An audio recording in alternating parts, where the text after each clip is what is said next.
یہ جو آزمائش ہے یہ بھی اللہ تعالیٰ کی محبت کی خاص نشانی ہے۔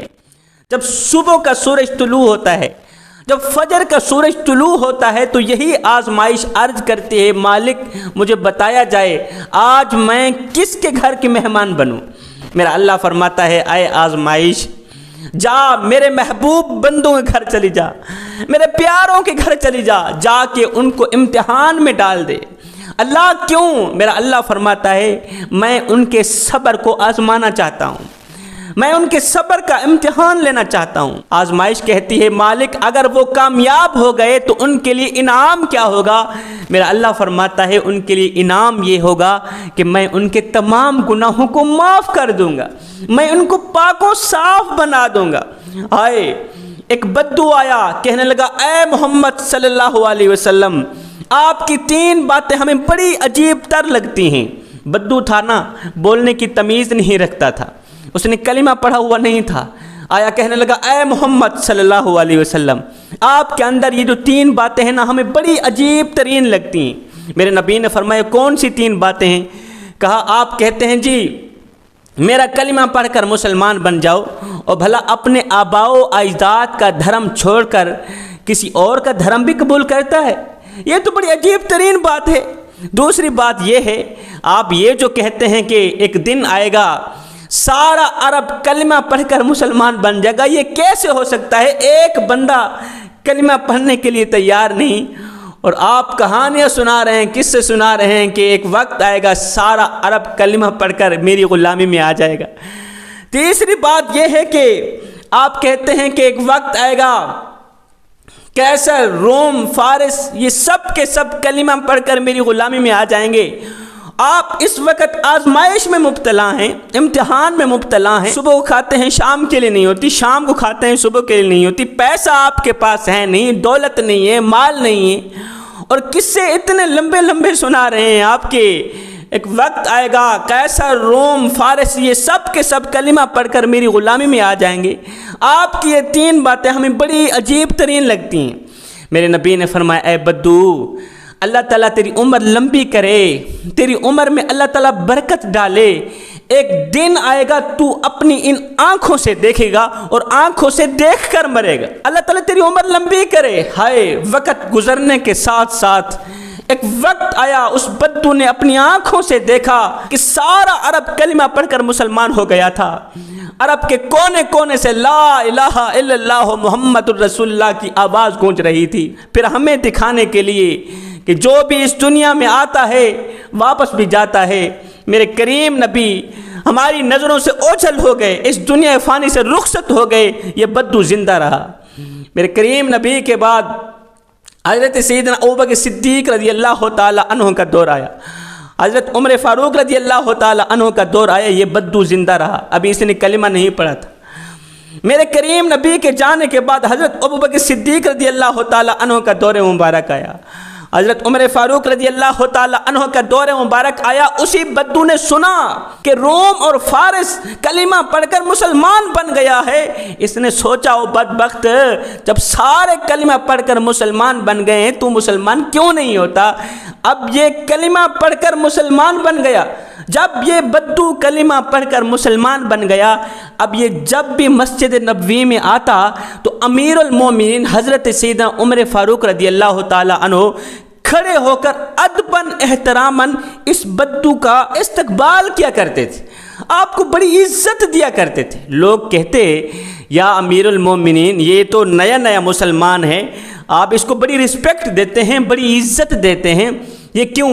حضرت عمر فاروق رضی اللہ تعالی عنہ نے فرمایا میاں یہ کوئی عام بندہ نہیں ہے، یہ وہ شخص ہے جس کی انگل پکڑ کر میرے نبی نے فرمایا تھا کہ قیامت کا دن ہوگا، نفسا نفسی کا عالم ہوگا، میں تجھے دکھاؤں گا کہ دیکھ وہ کھڑے ہیں روم والے، وہ کھڑے ہیں میرے غلام فارس والے، وہ کھڑے ہیں میرے غلام پاکستان والے جو کلمہ پڑھ کر مسلمان بن گئے تھے۔ بھائیو مجھے بتاؤ تو صحیح، اور جس شخص کی انگل میرے کریم نبی پکڑیں اور جس کا ہاتھ میرے نبی کے ہاتھ میں ہو، اس شخص کو جنتی نہ کہوں تو اور کیا کہوں؟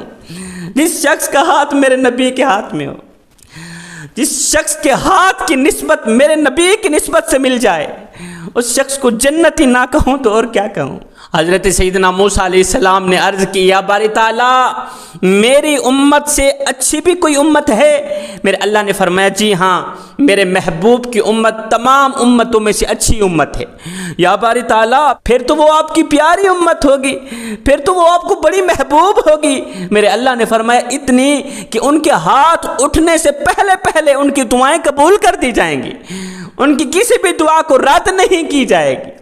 آپ سوچ رہے ہوں گے شاہ جی دعائیں تو ہم بھی کرتے ہیں، نماز بھی پڑھتے ہیں، قرآن بھی پڑھتے ہیں، روزے بھی رکھتے ہیں، دن کو روزہ رکھتے ہیں، رات کو قیام کرتے ہیں، جب دعا کرتے ہیں دعا قبول نہیں ہوتی، وجہ کیا ہے میاں؟ دعاؤں کے قبول نہ ہونے کی وجہ صرف یہ ہے کہ ہمارے دل کا تعلق مالک کی ذات کے ساتھ جڑا ہوا نہیں ہے۔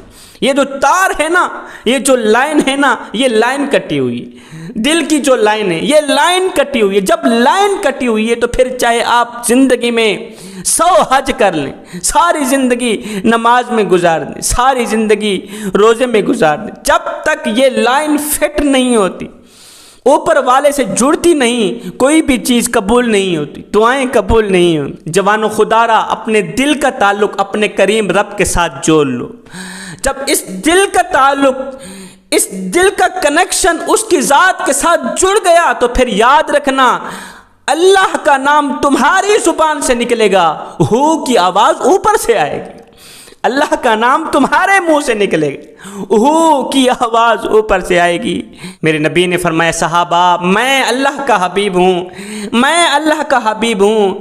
پھر فرمایا جو جوان توبہ کرتا ہے وہ بھی اللہ کا حبیب بن جاتا ہے، جو نوجوان توبہ کرتا ہے وہ بھی اللہ کا دوست بن جاتا ہے، اللہ کا حبیب بن جاتا ہے۔ جوانوں آؤ نا تم بھی اللہ کے دوست بن جاؤ، اللہ کے حبیب بن جاؤ۔ جب تم اپنی ساری زندگی مالک کے نام کر دو گے تو پھر وہ ساری کائنات تمہارے نام کر دے گی۔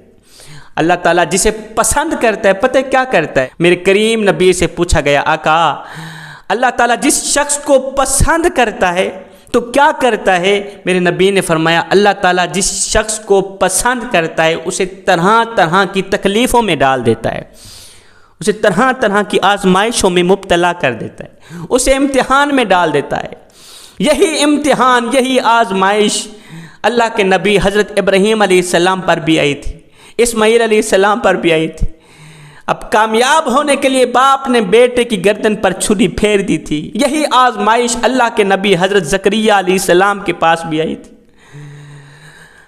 جسم زخموں سے چور چور ہو گیا، زخم کے اندر کیڑے پڑ گئے، آپ نے صبر کا دامن نہیں چھوڑا۔ آپ کو پتہ تھا نا اللہ تعالیٰ صبر کرنے والوں کے ساتھ ہوتا ہے۔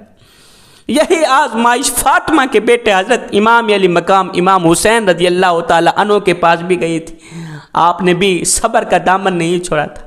کریل نوجوان علی اکبر لٹا دیے، علی اصغر لٹا دیے، قاسم کا شباب لٹ گیا، اونو محمد لٹ گئے، اپنا تن من دھن یہاں تک کہ اپنی گردن بھی اللہ کے نام پہ قربان کر دی۔ آزمائش کو ویلکم کیا، آزمائش کو ویلکم کیا، خوش آمدید کہا، اس لیے کہ آپ جانتے تھے یہ جو آزمائش ہوتی ہے یہ اللہ کی محبت کی خاص نشانی ہوتی ہے۔